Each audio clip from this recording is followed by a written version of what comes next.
So for this extra credit, we're going to be working with a completely different example. And so what I've got here is the 03 extra -2 in the exercises directory here. And you can pull that up right here with the caching and a context provider exercise. So pull that up and here we are. And you'll notice that actually we are caching the values that we get back from the server. So I can click back to these and they are cached instantly. We have access to them right away, which is great. And then we can load additional ones like here's Ditto. That'll take a second.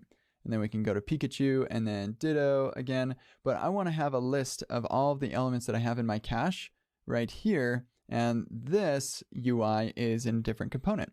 So I could probably just lift state, and in a very simple example like this, that's probably what I would do.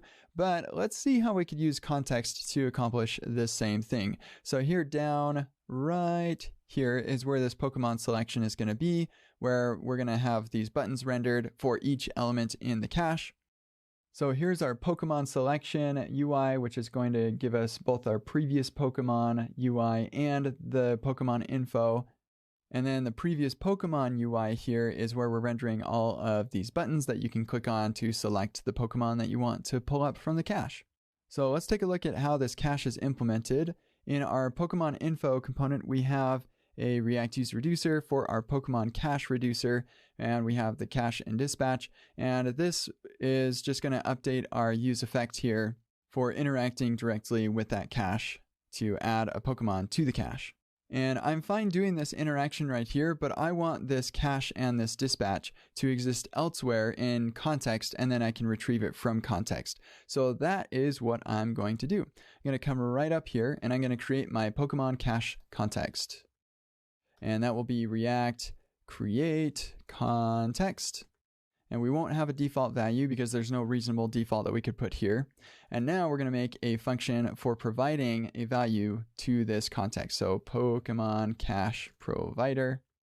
We'll take some props. We'll return the Pokemon cache context dot provider. We'll forward along all those props.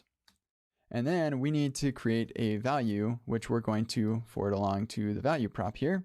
So let me come down and grab this. I'm just going to move it right up. And I like to have my reducers above where they're used. That's just a convention that I've gotten used to, so that's what we're going to do there. And now we've got our cache and our dispatch. We're going to make that our value, the cache and dispatch. And that's what we're going to stick into context.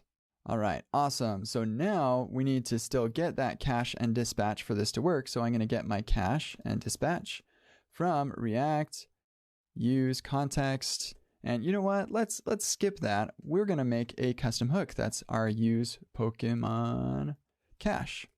So let's go ahead and make that. Function use Pokemon cache. We'll get our context equals React use context, the Pokemon cache context. And if there's not a context, then we'll throw a new error saying, hey, yo, you used the use Pokemon cache must be used in a Pokemon cache provider. All right, cool. And then we'll return our context. And now we get our cache and our dispatch right here. And let's go ahead and render out this cache provider because that's what this error is all about. Hey, we're not rendering the cache provider. Thank you, friendly error. So where do we want that? Well, we probably want it as close to where it's relevant as possible. Could put it around the whole app, but the Pokemon form doesn't care about the cache. And so we're going to put it around the areas that do care about the cache. So we'll say Pokemon cache provider and put all of this stuff in here. All right, sweet. So now we're not going to get that error. And if I choose a Pokemon, I'm still able to access those things and they exist in the cache. Bum-ba-da-dum, sweet.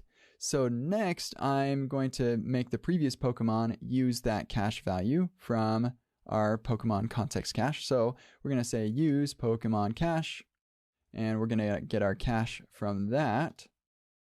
And now if I save this, then I can say Pikachu and Charizard, and I can go back to Pikachu and Charizard. Ta-da-da, sweet.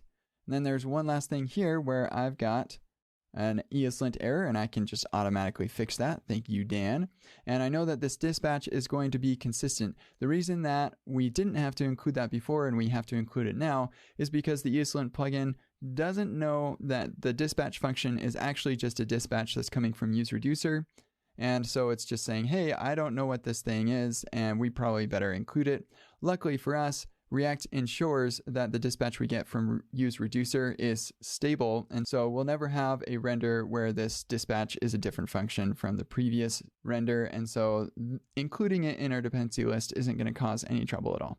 And that does it for us. So we've been able to take some logic that we had in this component and extract it into a Pokemon cache provider here with our cache context, and then we just wrapped that component with a Pokemon cache provider, including any other components that need access to that state.